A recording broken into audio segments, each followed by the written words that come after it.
We have returned to catch you up on the first half of Fear the Walking Dead Season 4. Took us long enough, right? We're the worst. This time we skipped ahead a few years, introduced new characters, killed off some faves, and played with time like it was a fucking fiddle. I'm Woody Tondorf, consider this your spoiler warning, because this is the Skybound Rundown. I'm still doing it. Season 4 opened up with a carefully detailed explanation of what happened right after the dam blew up in Season 3. Just kidding. We skipped all of that and opened with Morgan from The Walking Dead. Hey! Pulling off the most ambitious crossover since Urkel appeared on Full House. Boy, am I hungry. Got any cheese? After saying goodbye to his friends on the other show, Morgan walked, drove, and walked again from Virginia all the way to fucking Texas because, reasons. In his travels, Morgan meets a quick-draw southern gentleman named John Dory who's just trying to find his friend Laura. Morgan tries to bail, but he and John get kidnapped and tied up by strangers. Thankfully, they're saved by a badass journalist in an armored SWAT truck named Althea, who says she'll help them if they record their life stories on her camera. She's armed. Do what she says. They end up killing those strangers later, and Morgan finally decides to ride along with them, as long as we listen exclusively to only deep cuts from Dave Matthews Band, and live things too. It's about the whole band, really. It's not just Dave. They encounter a dirty woman on the road, and holy shit, it's Alicia! I take back the dirty. You look great. Oh, and Strand's there, and Nick, and Luciana. Hey guys! No, it's cool. I'm from the other show. It's a long story. Everything's normal. Flashback to a time before Morgan and after the dam where Alicia and the gang, hey, it's Madison, are surviving in a baseball stadium. They take in a little girl named Charlie who's totally a normal kid. Madison and the gang leave to locate Charlie's family, but instead they find a former nurse named Naomi who gets them in a sticky situation. They make friends with her and take her back just in time for a Coachella caravan of baddies called the Vultures to show up in a parking lot. It's Negan bobblehead night. I don't know, it's a baseball bat. It connects. The leader, who's a hipster Negan named Mel, reveals he knows all about them thanks to his friend, Charlie. God damn it, Charlie. Mel says he and his people will just chill outside until their crops die and they all starve to death. You give us your stuff and live, or we wait for you all to die. Mel seems great. Flash forward, Nick and Alicia hold Morgan and the others hostage in the SWAT truck until they crash into a ditch. Just playing. They wake up and Morgan's people are now holding them up. Awkward. Luciana promises to help tow the truck if they let them go, so they do, while Nick and Morgan stay behind. Nick spots a familiar car drive by, so he rigs the horn and abandons Morgan while he chases after it. Morgan escapes, saves Nick, and the two locate the dude in the car. Holy shit. It's Ennis, who's a vulture that clearly did something fucked up to Nick in the past. Nick goes full get out and rage kills him with deer antlers. Rude.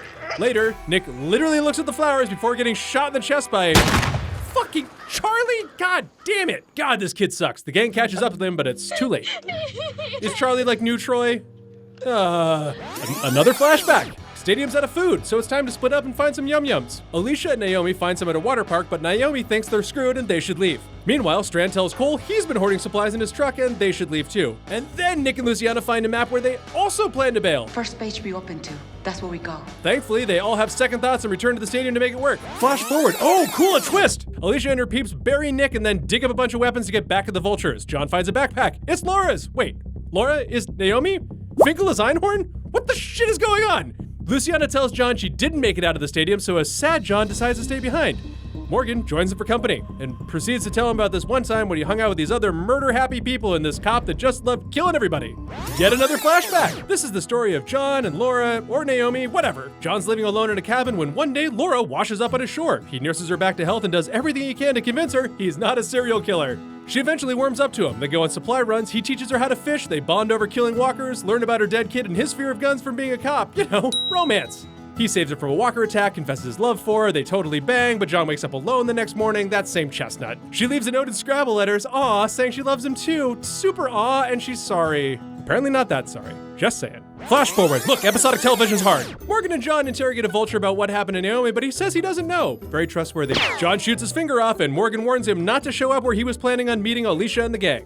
Flashback, what is this, Westworld? Fuck! Strand and Madison share a bottle of booze and give some post-dam exposition. Turns out they all lived in a cave for a while, but we didn't have the budget for those flashbacks. It's fine. Anyway, Madison and Strand follow Naomi to the FEMA camp she used to live in, and she gets triggered by memories of her dead daughter.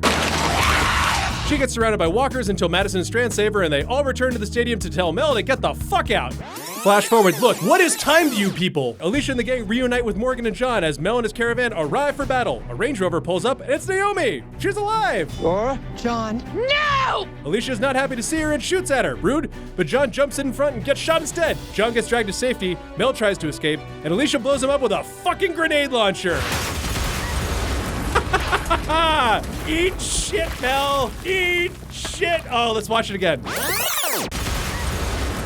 Oh, and just for good, let's watch Troy get hit in the face again. Oh, fuck you, Troy. Naomi escapes with Morgan, Al, and Charlie in the SWAT truck, and they head to the stadium to get medicine for John.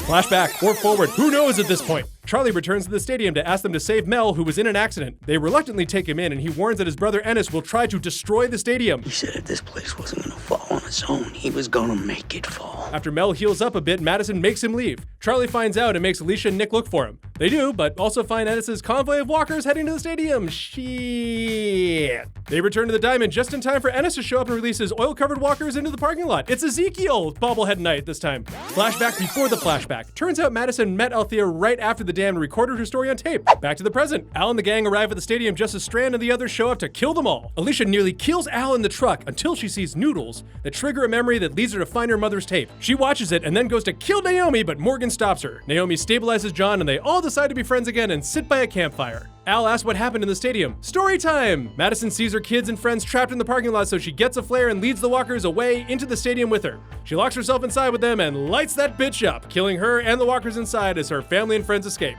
So that's where Madison's been this whole time.